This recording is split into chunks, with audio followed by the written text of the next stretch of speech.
Assalamualaikum warahmatullahi wabarakatuh. Jumpa lagi dengan channel Kang Opas.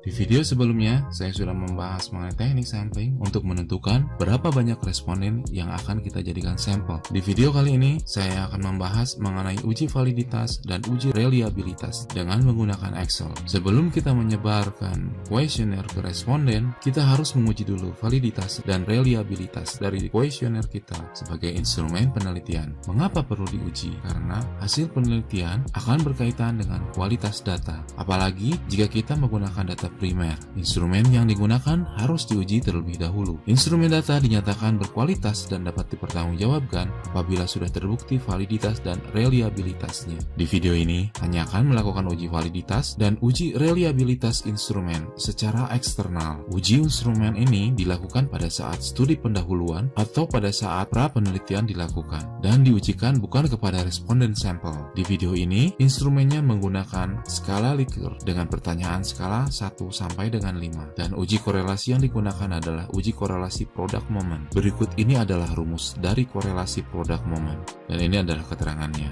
Setelah dilakukan uji validitas, item yang dinyatakan valid selanjutnya dilakukan uji reliabilitas. Di video ini, uji reliabilitas konsistensi internalnya menggunakan Cronbach alpha. Berikut adalah rumusnya dan ini adalah keterangannya. Uji validitas dan uji reliabilitas instrumen dapat dilakukan dengan berbagai cara, termasuk penggunaan software. Software yang digunakan banyak sekali, tapi di sini saya akan melakukan uji validitas dan uji reliabilitas dengan menggunakan program Microsoft Office Excel. Uji validitas. Teknik uji validitas dengan menggunakan korelasi product moment, yaitu dengan cara mengkorelasikan skor item dengan skor totalnya. Skor total adalah penjumlahan seluruh item pada satu variabel. Kemudian, pengujian signifikansinya dilakukan dengan kriteria menggunakan R-tabel pada tingkat signifikansi 0,05 dengan uji 2 sesi. Jika nilai positif dan R hitung lebih besar sama dengan R-tabel, maka item dapat dinyatakan valid. Jika R hitung lebih kecil daripada R-tabel, maka item dinyatakan tidak valid. Langkah pengujian validitas di Excel ada 5 langkah. Langkah pertama, input data.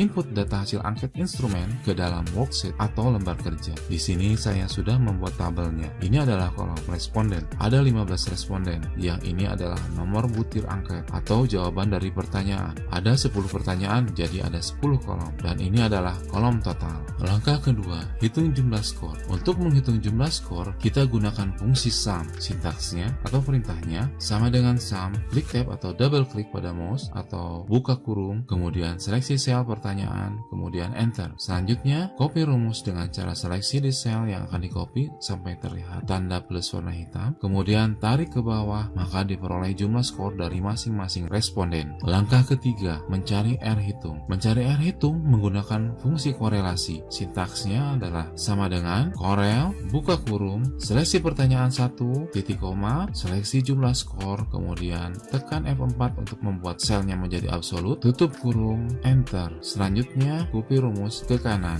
Langkah keempat, mencari R-tabel. Mencari nilai R dari tabel R, sesuaikan N-nya atau jumlah datanya. R-tabel dicari pada signifikansi 0,05 dengan uji 2 sisi. Kita cari N-nya pada tabel R, biasanya yang diketahui adalah degree of freedom atau DF atau derajat kebebasan, di mana DF sama dengan N dikurangi 2. Jadi apabila N kita 15, maka kita mencari DF-nya adalah 15 dikurangi 2, yaitu 13. Sehingga didapat nilai R-tabel sebesar 0,514. Nilai R-tabel diinputkan di sini. Nilai R-tabel ini berlaku untuk semua pertanyaan pada instrumen ini. Jadi kita tinggal kopikan. Mencari R-tabel ini bisa juga menggunakan Excel. Di video berikutnya saya akan mengulas cara mencari R-tabel dan T-tabel menggunakan Excel. Langkah kelima, menentukan status validitas. Pada langkah ini, kita akan membuat keterangan status dari masing-masing pertanyaan yang diuji. Valid atau tidak valid. Dikatakan valid apabila R hitung lebih besar dari R-tabel. Langkah Langkah ini menggunakan fungsi if. Sintaksnya sama dengan if, buka kurung, untuk argumen logical test diisikan klik sel R hitung, kemudian tanda lebih besar, klik sel R tabel, titik koma, lalu untuk argumen value if true, kita inputkan kutip, valid, kutip, titik koma, dan untuk argumen value if false, kita inputkan kutip, tidak valid, kutip, tutup kurung, atau bisa langsung tekan enter. Dan ini adalah hasilnya. Selanjutnya tinggal kita tarik ke kanan. Ternyata dari 10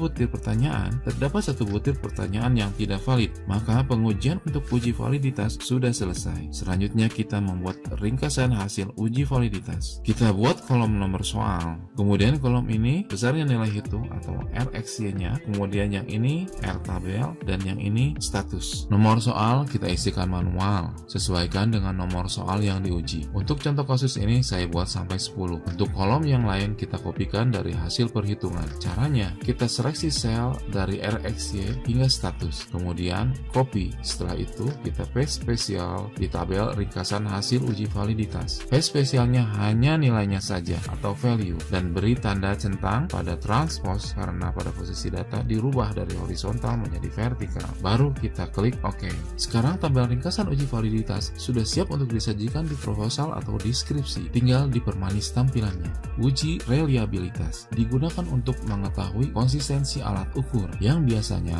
menggunakan kuesioner. Metode yang sering digunakan dalam penelitian untuk mengukur skala rentangan seperti skala Riget 1-5 adalah Cronbach alpha. Uji reliabilitas merupakan kelanjutan dari uji validitas, di mana item yang masuk pengujian adalah item yang valid saja. Berdasarkan hasil uji validitas tadi, kita memiliki satu butir pertanyaan yang tidak valid. Oleh karena itu, kita drop atau kita hilangkan butir pertanyaan tersebut. Kita copy tabelnya, kemudian kita buat di sheet baru, kita rename nama sheetnya menjadi reliabilitas. Kemudian paste spesial, pilih yang keep short column width. Selanjutnya kita modifikasi tabelnya untuk keperluan uji reliabilitas. Pertama, hapus kolom butir pertanyaan yang tidak valid. Kemudian baris ini juga kita hapus tulisannya, kita ganti variabelnya. Yang dibutuhkan untuk menghitung reliabilitas adalah variance. Kita inputkan di sini variance butir. Excel sudah menyediakan rumus untuk mencari variance. Caranya, inputkan sama dengan var, kurung buka, kemudian seleksi butir pertanyaan 1,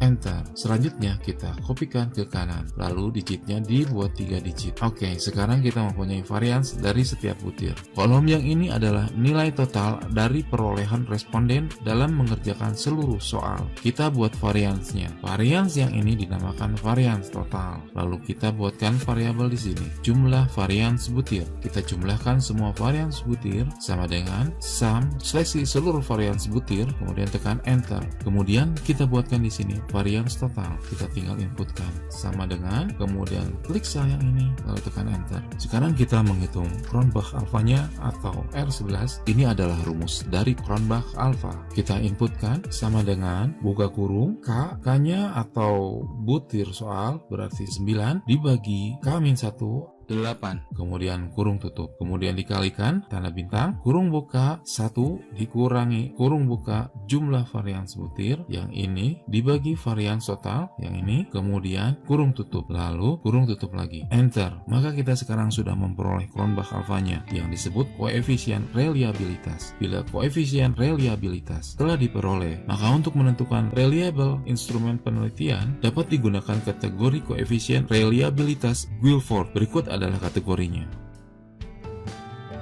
Kategori ini kita tuliskan di sel ini dengan menggunakan fungsi if sama dengan if buka kurung apabila R11 lebih kecil dari 0,2 maka kategorinya sangat rendah, titik koma, if buka kurung apabila R alfanya lebih kecil sama dengan 0,4 maka titik koma kategorinya adalah rendah, titik koma, if buka kurung apabila R11 lebih kecil sama dengan 0,6 kategorinya sedang, titik koma, if lagi apabila R11 lebih kecil sama dengan 0,8 kategorinya adalah tinggi, dan selain itu sangat tinggi. Kemudian tutup kurung, karena di sini ada 4 argumen maka kita tutup kurungnya 4 kali, 1, 2, 3, 4, enter. Maka akan keluar status dari koefisien reliabilitasnya yaitu sangat tinggi. Kemudian kita buatkan tabel hasil uji reliabilitasnya. Demikian pembahasan uji validitas dan uji reliabilitas menggunakan Excel untuk keperluan uji instrumen atau uji asumsi penelitian. Tanpa perlu alat software khusus, kita dapat menghitungnya dan mendapatkan hasil dengan cepat. Terima kasih sudah berkenan untuk menonton, semoga bermanfaat. Mohon maaf apabila ada kesalahan dalam penggunaan istilah, simbol, dan rumus. Share video ini untuk berbagi pengetahuan, untuk mempermudah pembelajaran. Link dari file Excel dalam video ini saya sertakan di deskripsi. Wassalamualaikum warahmatullahi wabarakatuh.